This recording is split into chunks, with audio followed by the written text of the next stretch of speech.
By the Dalai Lama, anger plays no small role in current conflicts such as those in the Middle East, Southeast Asia, the North-South problem, and so forth. These conflicts arise from a failure to understand one another's humanness. The answer is not the development and use of greater military force, nor an arms race. Nor is it purely political or purely technological.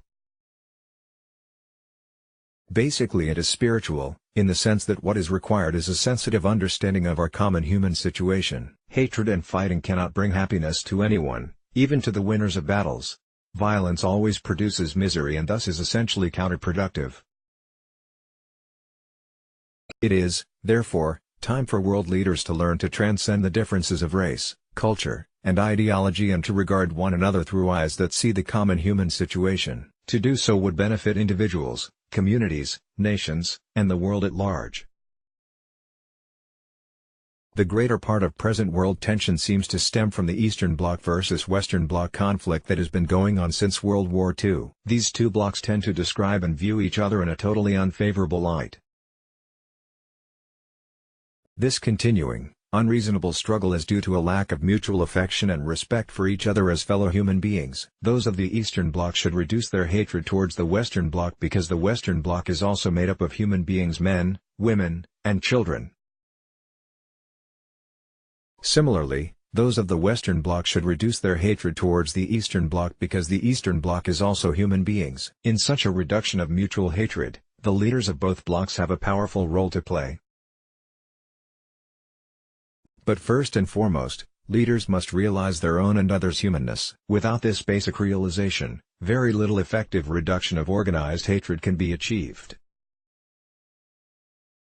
If, for example, the leader of the United States of America and the leader of the Union of Soviet Socialist Republics suddenly met each other in the middle of a desolate island, I am sure they would respond to each other spontaneously as fellow human beings, but a wall of mutual suspicion and misunderstanding separates them the moment they are identified as the President of the USA and the Secretary General of the USSR.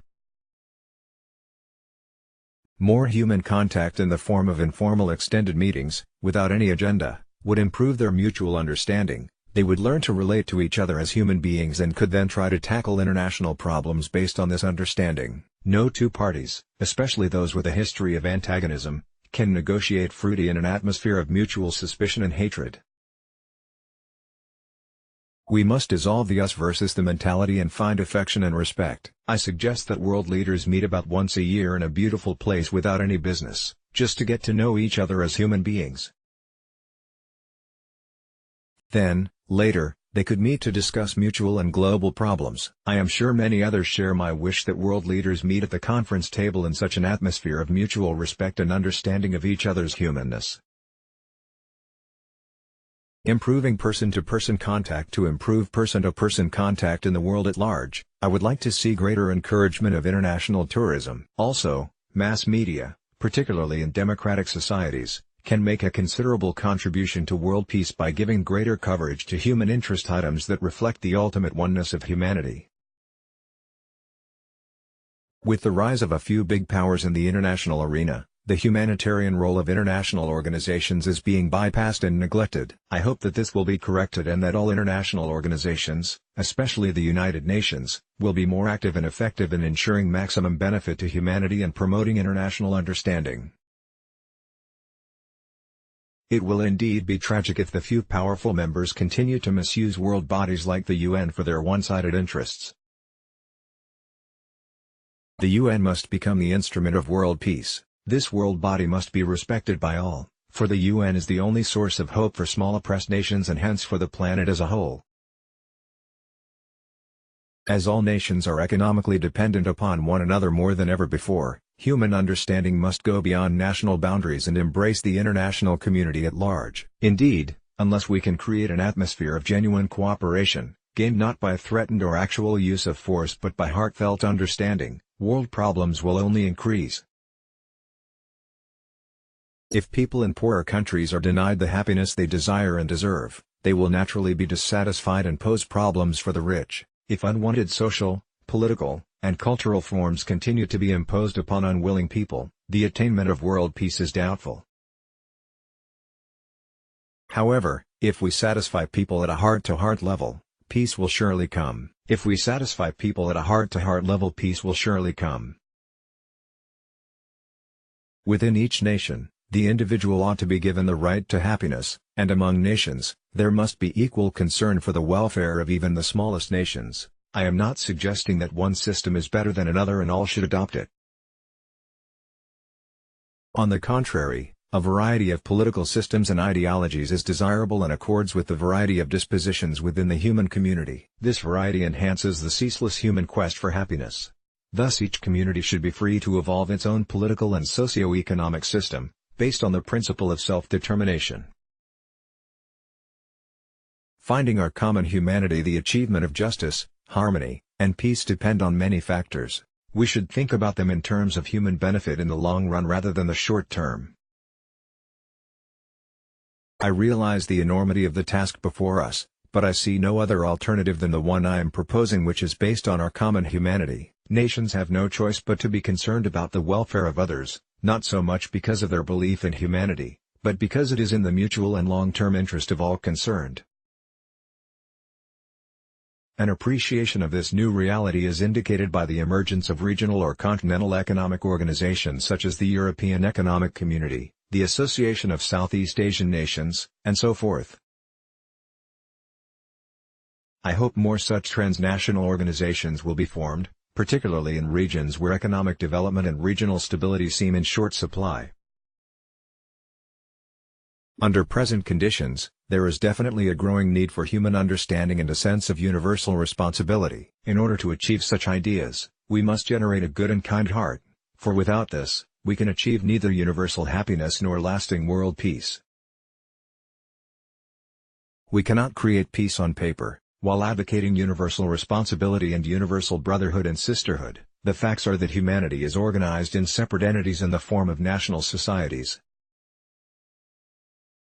Thus, in a realistic sense, I feel it is these societies that must act as the building blocks for world peace. Attempts have been made in the past to create societies more just and equal. Institutions have been established with noble charters to combat antisocial forces. Unfortunately, such ideas have been cheated by selfishness. More than ever before, we witness today how ethics and noble principles are obscured by the shadow of self-interest, particularly in the political sphere. There is a school of thought that warns us to refrain from politics altogether, as politics has become synonymous with amorality. Politics devoid of ethics does not further human welfare, and life without morality reduces humans to the level of beasts. However, politics is not axiomatically dirty. Rather, the instruments of our political culture have distorted the high ideals and noble concepts meant to further human welfare. Naturally, spiritual people express their concern about religious leaders messing with politics, since they fear the contamination of religion by dirty politics. We must be morally driven, for the good of all. The role of ethics. I question the popular assumption that religion and ethics have no place in politics and that religious persons should seclude themselves as hermits. Such a view of religion is too one-sided. It lacks a proper perspective on the individual's relation to society and the role of religion in our lives. Ethics is as crucial to a politician as it is to a religious practitioner. Dangerous consequences will follow when politicians and rulers forget moral principles. Whether we believe in God or karma, ethics is the foundation of every religion. Such human qualities as morality, compassion, decency, wisdom, and so forth have been the foundations of all civilizations. These qualities must be cultivated and sustained through systematic moral education in a conducive social environment so that a more humane world may emerge. The qualities required to create such a world must be inculcated right from the beginning, from childhood. We cannot wait for the next generation to make this change. The present generation must attempt a renewal of basic human values. If there is any hope, it is in the future generations, but not unless we institute major change on a worldwide scale in our present educational system. We need a revolution in our commitment to, and practice of, universal humanitarian values. It is not enough to make noisy calls to halt moral degeneration, we must do something about it. Since present-day governments do not shoulder such religious responsibilities, humanitarian and religious leaders must strengthen the existing civic, social, cultural, educational, and religious organizations to revive human and spiritual values. Where necessary, we must create new organizations to achieve these goals. Only in so doing can we hope to create a more stable basis for world peace. The role of religion living in society. We should share the sufferings of our fellow citizens and practice compassion and tolerance not only towards our loved ones but also towards our enemies. This is the test of our moral strength. We must set an example by our own practice, for we cannot hope to convince others of the value of religion by mere words. We must live up to the same high standards of integrity and sacrifice that we ask of others. The ultimate purpose of all religions is to serve and benefit humanity. This is why it is so important that religion is always used to affect the happiness and peace of all beings and not merely to convert others. We need a revolution in our commitment to, and practice of, universal humanitarian values. Still, in religion there are no national boundaries. A religion can and should be used by any people or person who finds it beneficial. What is important for each seeker is to choose a religion that is most suitable to himself or herself, but, the embracing of a particular religion does not mean the rejection of another religion or one's own community. In fact, it is important that those who embrace a religion should not cut themselves off from their own society. They should continue to live within their own community and in harmony with its members. By escaping from your own community, you cannot benefit others, whereas benefiting others is actually the basic aim of religion. In this regard, there are two things important to keep in mind: self-examination and self-correction. We should constantly check our attitude toward others, examining ourselves carefully, and we should correct ourselves immediately when we find we are in the wrong. Knowing the limitations of material progress. Finally, a few words about material progress. I have heard a lot of complaints against material progress from Westerners, and yet, paradoxically, it has been the very pride of the Western world. I see nothing wrong with material progress per se, provided people are always given precedence. It is my firm belief that in order to solve human problems in all their dimensions, we must combine and harmonize economic development with spiritual growth. However, we must know its limitations. Although materialistic knowledge in the form of science and technology has contributed enormously to human welfare, it is not capable of creating lasting happiness.